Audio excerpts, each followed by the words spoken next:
Well, the South Orange County Community College District met on June 17th, and joining us now is Trustee TJ Prendergast to tell us all of what happened over there on June 17th. Those meetings are in the evening, aren't they? Correct. Yeah, they last through midnight? No. We Sometimes they do, right? Long anymore. Yeah. I guess in the past they were sometimes went pretty long, but Yeah. we typically will get out of there between 8:30 and 9. And you have the meetings there at the Ronald Reagan facility over there at Saubach College? Correct. Yeah, what a beautiful little facility that is, very man. nice. It's very nice. You've been on the board since 2010. What kind of challenges and what kind of things have you seen that maybe you weren't aware of? Well, I couldn't have come in at a worse time as far as budget from the state. The programs being cut and money being tight as it is. I mean, we're fortunate that we're a basic aid district, but it's still, that just means we get less funding for categoricals from the state, so we have to make it up from somewhere. Has the increase in tuition at the Cal State and university levels brought more students back to the junior college level? I'd say it's pretty much a wash in the sense that they also raised the tuition rates at the community college level. So for everyone that couldn't afford the four-year colleges wanting to go down to the 2 years, they still had to consider their budgets with the increase. Right. Because it went from $26 to $46 in 2 years. Things are getting better. The economy is slowly coming back, and Proposition 30 is, of course, what they're talking about right now in Sacramento is the governor's looking to sign the budget, and it's very positive. There's a lot more money than they even anticipated from the tax increases, but we'll see how it affects us. I think still in this area we're very fortunate to have the South Orange County Community College District, because it's still the best value for an education that I think we can find. You said $26 to $46, which doesn't seem like a lot, but that's per unit, right? And if you're taking 20-something units, it can be pretty expensive. Correct. Right. But yeah, you're right. Absolutely right. It's for bang for your buck. Hands down is the best value out there for anyone who's looking for continuing education, or to look at, okay, I'm going to go to a community college for my general ed requirements before I transfer to a 4-year, and it makes it affordable. That's right. Well, you want to talk especially today about a special bill that's called SB 173. Tell us a little bit about that. It's by a state senator, Lou, who's he had some good ideas, and the intent originally was okay. I think the problem that most people don't understand is that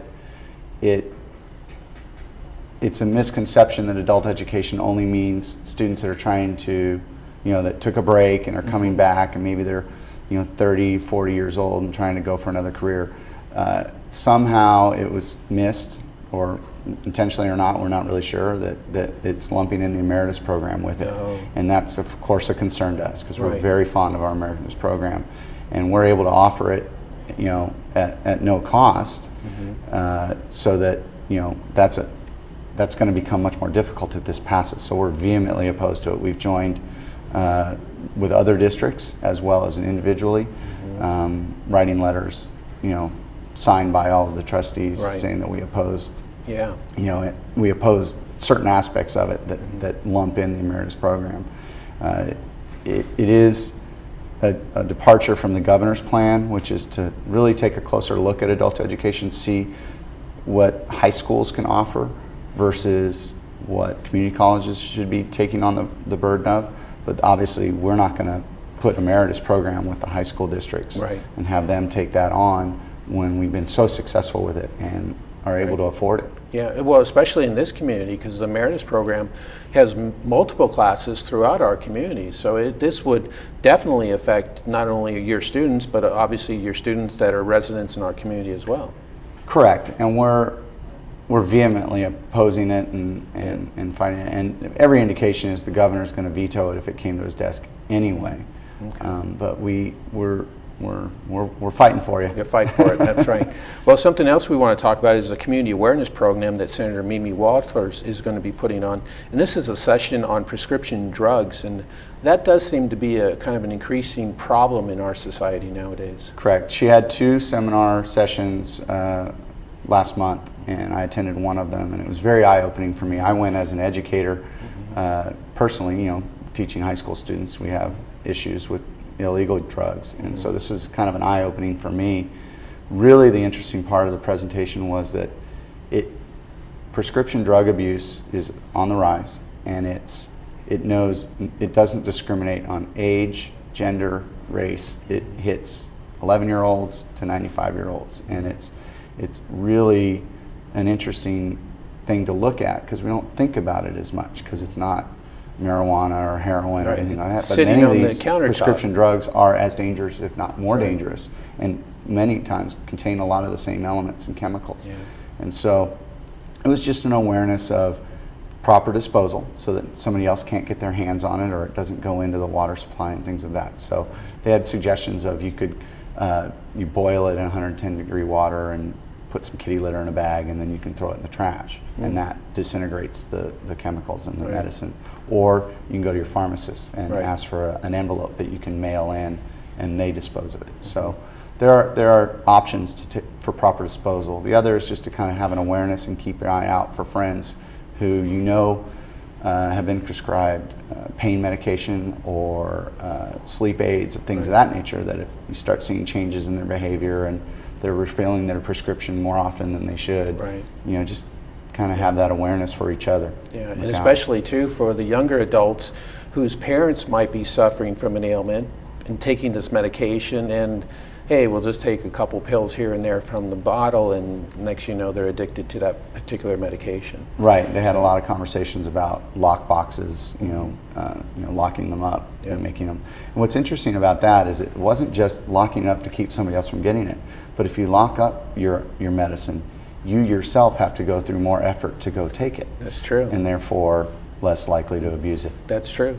Well, let's talk about something on a happier note. The Saddleback College Foundation is honoring one of your own over there, and this is a terrific story. Oh yeah, absolutely. I mean, anytime you have somebody who's devoted so much of their life to education, and you can still celebrate their life and everything they've done for their community as well as the colleges. So yes, Mildred LAN Decker, 30 years as an emeritus professor, twice recognized as part-time faculty of the year. Celebrating her 100th birthday, and so we're going to throw a little celebratory tea in her honor. Yeah, very interesting that she decided to retire at 94. Yeah, that's quite amazing. Kind of makes some of us feel a little inadequate. It does. I mean, she's a real go-getter, and I feel, okay, I can put in the time. Yeah, good for her. That's incredible. Now you have finally we have an upcoming performance that's going to be presented over there at Saddleback College as well. Correct. Right. They're going to be putting on Fiddler on the Roof. As you can see here, the dates and the times.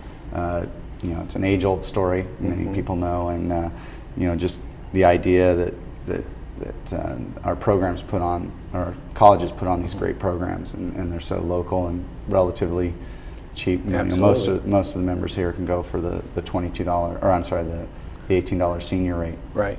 That's pretty good. That's all brought to you by the Saddleback Civic Light Opera.